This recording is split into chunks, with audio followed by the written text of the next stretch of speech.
He lives with disability. He was bullied by his father, telling him that he is useless.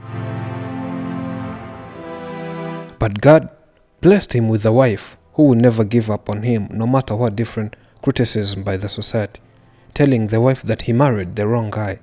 Meet a couple with a love story that shocked the world.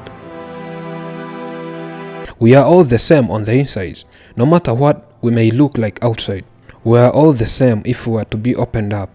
We need to start embracing our differences on the outside and seeing each other as equals for who we are. I live with disability. My legs don't function. Making movement for me is difficult. People say I crawl like an amphibian. This one besides me is my wife. Life here is not easy for people like us who are unemployed, and yet we are disabled. Getting what provide for the family is a problem, but God makes a way where seems to be no way.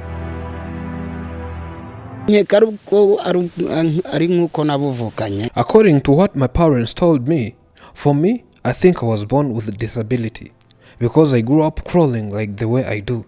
But my mother says I was not born this way. Rather, that it's polio I got from some injections I had when I was too young. The mother told me that I once suffered the neck. They had no money but just took me to the hospital, and maybe because they never paid, doctors injected me carelessly. Those injections caused me to suffer polio. Mom said that I died, later came back to life.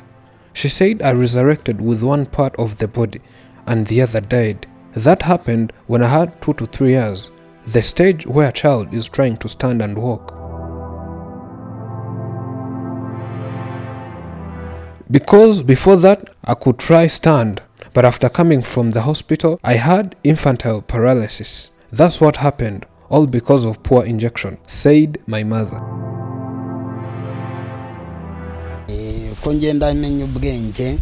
I grew up older, finding myself this way. When I was young, I never knew that I can need these to protect my knees. My knees would always scratch themselves on the ground, and I was full of scars. When I grew, I figured out the way to protect them and changed the way I walked.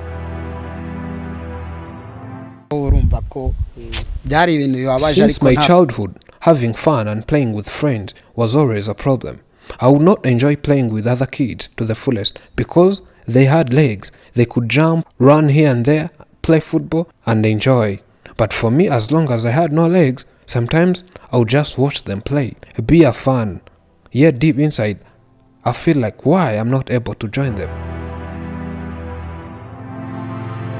During my childhood, I had no self-acceptance. I worried so much about myself until when I came in this city and got married to this beautiful wife beside me. I realized everything is possible. At my young age, I doubted myself, wondered what I sinned to God so that He would give me such a punishment. And my mother always comforted me, telling that this is how I was born. There is nothing I can change about it. Only God to guide me through this life.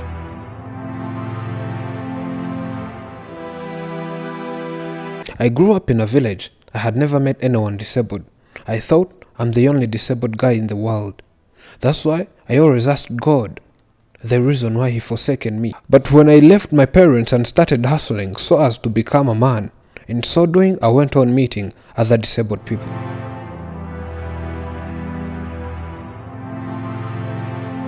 Ibyo bintu byambayeho ariko ntago ari mama wabinkoreraga nje nabikorerwaga na papa.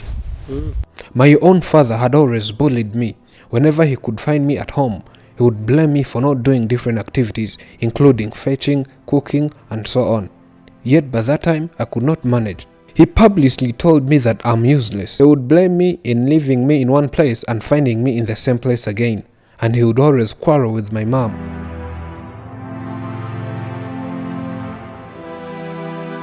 My father never liked me ever since I was born because of how I was born. This made him divorce with my mom Every time Dad came from the job and phoned me home, it always brought some conflict that would make them quarrel the whole night. Dad abandoned me right after I became disabled.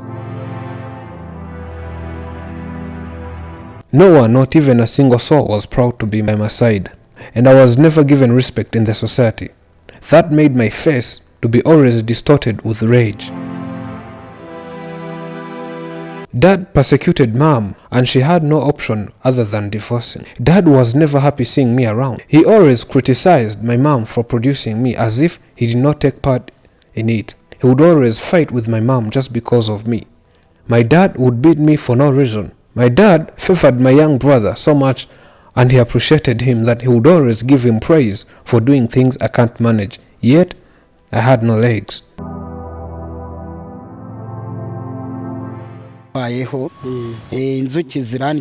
One of the challenges I faced due to my disability was the day bees came to us and other people quickly ran away. And bees stung me the whole face as long as I did not manage to run as they did. That day I nearly died, only that one guy came with fumes and smokes and saved me.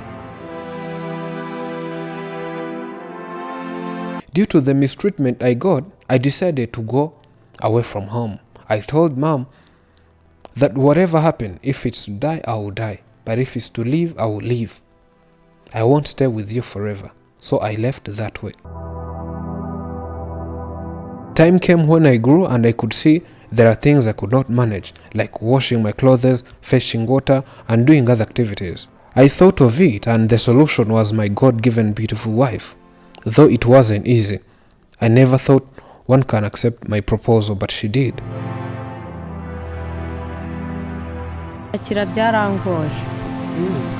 He sent me a messenger. When I had it him, I did not just welcome him instantly. I compared my life to living alone and compared it with living with him. I could not see any impact. I knew he would profit more than I would, as long as there is nothing he can do. I asked myself, where am I coming from and where am I heading to? I could wonder if there is something we as a family can achieve together.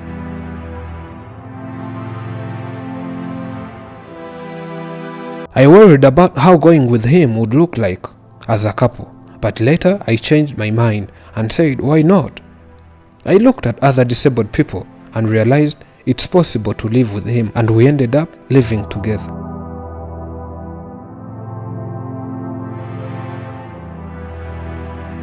But none of my friends welcomed the idea of falling in love with this husband of mine. All they did was asking whether I'm blind, whether I'm not out of my mind.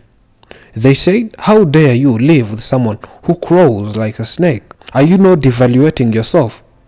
And some of them have never come to visit me, and ever since, we are not friends anymore.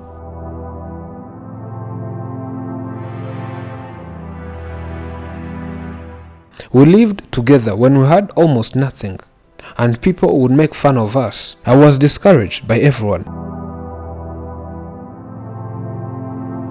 People were arguing for me to leave alone this poor man and find someone else. I fought the battle of those against my marriage. What I did was not practice nonsense they told me. I knew this one was the perfect partner despite his disabilities. But even now, people come close to me and ask how I agree to be his wife. But God's plans are beyond our thinking capabilities. I have met different people, but this one is the right one.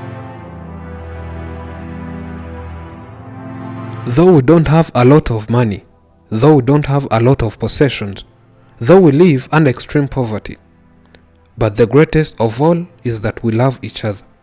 I will travel 1,000 miles just to be with him, and I will do anything for him.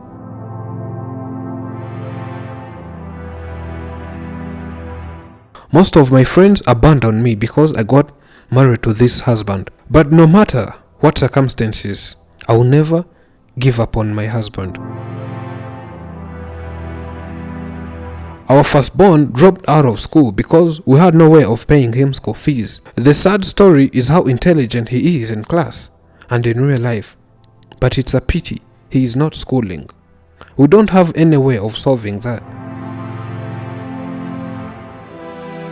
Right now I'm unemployed, But if I could get enough capital, I would start a small business that would help me earn a living, hence being able to provide all the necessities of a family, including taking back my children to school and so on.